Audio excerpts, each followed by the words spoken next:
Language skills क्या होती हैं? देखो, लैंग्वेज स्किल्स वो एबिलिटीज़ होती हैं जो हमें अलाउ करती हैं कि हम अच्छे से कम्युनिकेट कर पाएँ या अपने विचारों को सामने वाले को समझा पाएँ, ठीक है? हम क्या सोच रहे हैं, क्या समझ रहे हैं, सामने वाला भी ये समझ पाए और वो क्या सोच समझ रहा है, हम उसको समझ पाएँ, यानी एक अच्छा कम्युनिकेशन हो।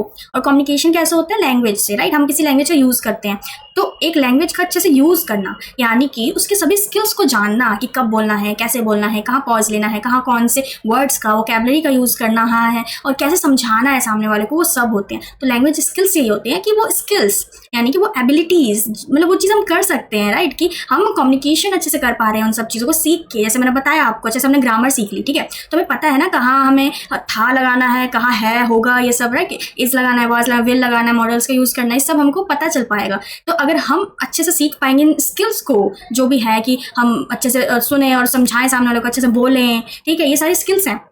तो इससे क्या होगा कि सामने वाला भी अच्छे समझ पाएगा और आप भी, तो अच्छा कम्युनिकेशन होगा, अंडरस्टैंडिंग भी बहुत अच्छी होगी लैंग्वेज के थ्रू, राइट? तो यही हमारे लैंग्वेज स्किल्स, ठीक है? आगे क्या है? स्किल्स कितने प्रकार के होते हैं? अगर कोई भी पूछे, आप याद कर लो, 4 टाइप ऑफ स्किल्स हमारे अवेलेबल हैं जो हमेशा होते हैं। अब यूनिवर्सल है, यानी कि हर जगह, कहीं भी आप पढ़ोगे, इंडिया में पढ़ रहे हो, कहीं पढ़ रहे हो, स्किल्स पर 4 तरीके के ही होते हैं, ठीक है?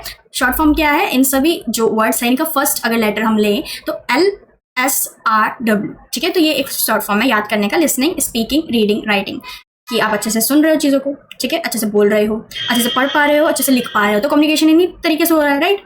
तो अब यहाँ ये मत बोलना कि हम तो इशारों से भी बात कर लेते, तो वो तो अलग चीज़ होगी, ठीक है? हम लैंग्वेज की बात कर रहे हैं, तो कंफ्यूज नहीं होने का, ठीक है? तो आपके कितने स्किल्स होते हैं लैंग्वेज में? 4 टाइप ऑफ स्किल्स। इंग्लिश हो, हिंदी हो, कोई भी हो लैंग्वेज, आपके स्किल्स होते हैं 4 टाइप। हिंदी में भी आप ये पढ़ोगे कि आपके 4 प्रकार के स्किल्स होते हैं, सुनना, बोलना, लिखना और पढ़ना, ठीक है? इस तरीके से, ठीक है? तो ये समझ में आ गया। तो MCQ वगैरह में क्वेश्चंस आते हैं कि स्किल्स के ऊपर, या अरेंजमेंट ऑफ स्किल्स, समझे? अरेंज करो क्या होता है, तो याद रखना LSRW, या फिर हम आगे और भी चीज़ पढ़ेंगे तो वो भी याद रखना कि कौन से स्किल्स, क्या 2 ग्रुप भी बना हुआ है स्किल्स का, ठीक है? तो हम आगे पढ़ेंगे कि क्या 2 ग्रुप बना है, कौन से 2 स्किल्स एक साथ है और कौन से 2 एक साथ, ठीक है? आगे देखते हैं ऑब्जेक्टिव्स क्या है, कि लैंग्वेज के जो स्किल्स हैं उनके ऑब्जेक्टिव्स क्या है, हमें क्यों सीखना है, किस लिए सीखना है, वो क्या हमें क्या प्रदान करेंगे, या सीखने के बाद हम क्या होगा, बहुत कुछ होगा, ठीक है? आपको ही पता, अगर आप सीखोगे स्किल्स को, अगर आप सीखोगे कि कैसे बोलते हैं, ठीक है? अगर आप सीखोगे कैसे लिखते हैं, तो ये आपकी मदद करेगा किसमें? अपने विचारों को व्यक्त करने में, ठीक है? अच्छा कम्युनिकेशन करने में। और यही लिखा है कि ये जो अगर आप सीखोगे लैंग्वेज स्किल्स के बारे में, तो ये डेवलप करेगा इफेक्टिव कम्युनिकेशन, यानी अच्छे से आप कम्युनिकेट कर पाओगे किसी भी लैंग्वेज में, ठीक है? साथ ही में एक्सप्रेस कर पाओगे अपने आइडियाज़ को क्लियरली, सामने वालों को समझा पाओगे आखिर आप सोच क्या रहे हो, आप बोलना क्या चाहते हो, आप लिखना क्या चाहते हो, अच्छे से समझा पाओगे, ठीक है? साथ ही में क्या करेगा कि टू अंडरस्टैंड अदर्स मैसेजेस, आप दूसरों को भी तो समझ पाओगे ना। अगर आपको अच्छे से सुनना आता है तो आप सामने वाले की जो लैंग्वेज का यूज़ करके वो बोल रहा है उसको सुनोगे, ठीक है? उसको डिकोड करोगे, वो क्या बोल रहा है। कम्युनिकेशन में हम सबने पढ़ा है ना कैसे होता है, सेंडर होता है, वो एक मैसेज भेजता है, डिकोड करता है भी सामने वाला, फिर उसको फीडबैक देता है रिसीवर, तो ये सब हमें पढ़ा है ना, डिकोडिंग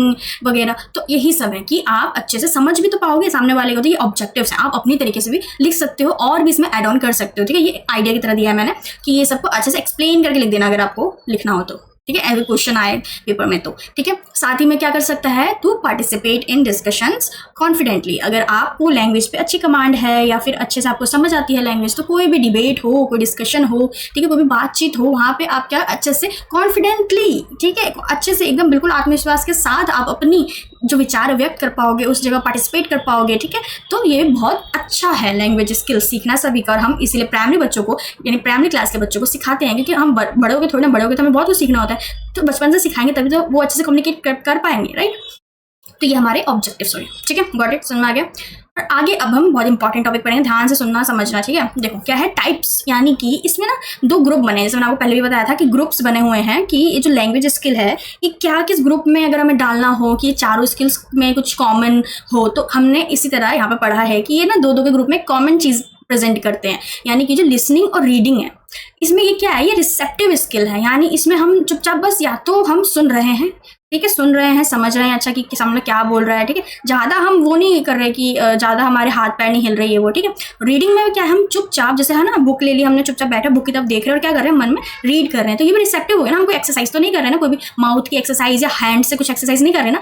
तो आई होप आपको समझ में आ गया होगा कि पहला जो रिसेप्टिव स्किल है ना, वो उन स्किल्स को कहा जाता है जिसमें ज़्यादा कुछ फिजिकल जो हमारे मूवमेंट्स हैं वो एक्सरसाइज जैसे कुछ हो जाते हैं, वो नहीं है हमारे। रिसेप्टिव है, हम चुपचाप बैठे हैं, सुन रहे हैं, अच्छा सामने वाला क्या बोल रहा है, चुपचाप, ठीक है? हम चुपचाप बैठे हैं, न्यूज़पेपर हाथ में, हम कोई बुक नॉवल हाथ में हम रीड कर रहे हैं चुपचाप कुर्सी बैठ के, ठीक है। तो ये क्या है, ये है हमारे रिसेप्टिव स्किल्स। तो आप सब याद कर लो, रिसेप्टिव स्किल्स होता है लिसनिंग एंड रीडिंग, जिसमें कुछ भी हाथों का मूवमेंट नहीं होता है, ठीक है। आप जिसमें मैं भी बोल रही हूँ तो मेरे लिप्स का मूवमेंट, मेरी वॉइस निकल रही है, मेरे गले में कुछ फंक्शनिंग हो रही होगी, राइट, तभी तो हो रहा है।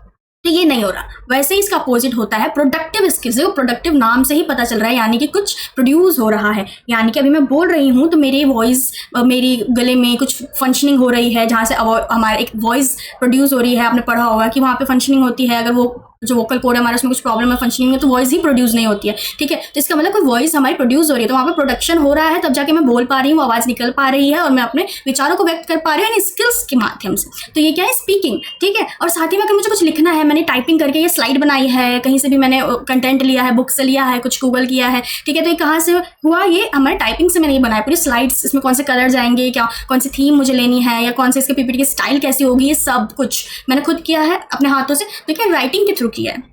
प्रोडक्टिवनेस दिख रही है इसमें, मेरे को बोलना पड़ रहा है तो मैं प्रोडक्टिव हो रही हूँ, मैं लिखना है तो प्रोडक्टिव हो रही हूँ, मैं कुछ ना कुछ काम कर रही हूँ, मेरे हाथ के मूवमेंट्स हो रही है हमारे, ठीक है, मेरे गले में मूवमेंट हो रही है, मेरा माउथ हिल रहा है, जिससे क्या हो रहा है कि वॉइस प्रोड्यूस हो, मैं बोल पा रही हूँ। तो जिसमें प्रोडक्शन होता है, कुछ काम हो रहा है मेरे शरीर में, ठीक है, तो वो हमारे होती है प्रोडक्टिव स्किल्स, यानी कि बोलना और लिखना। इसमें हम अपने बॉडीज का यूज करते हैं, बड़ा प्रोडक्शन होती है, तो ये प्रोडक्टिव स्किल्स है, ठीक है। मुझे पता आप सबको अच्छा समझ में आ गया ना। अगर सबको ही समझ में आ गया अच्छे से, कोई कंफ्यूजन नहीं है, तो कमेंट में मुझे बता देना, ठीक है, कि ये टॉपिक तो एकदम अच्छे समझ में आ गया। क्योंकि कभी ना कंफ्यूज हो जाए बच्चे की किसमें कौन सी डाले, कौन सी चारों में से कौन सी दो स्किल है, कंफ्यूज होता है। मुझे अब लगता है कोई भी कंफ्यूज नहीं है, राइट, कोई भी नहीं है ना। चलो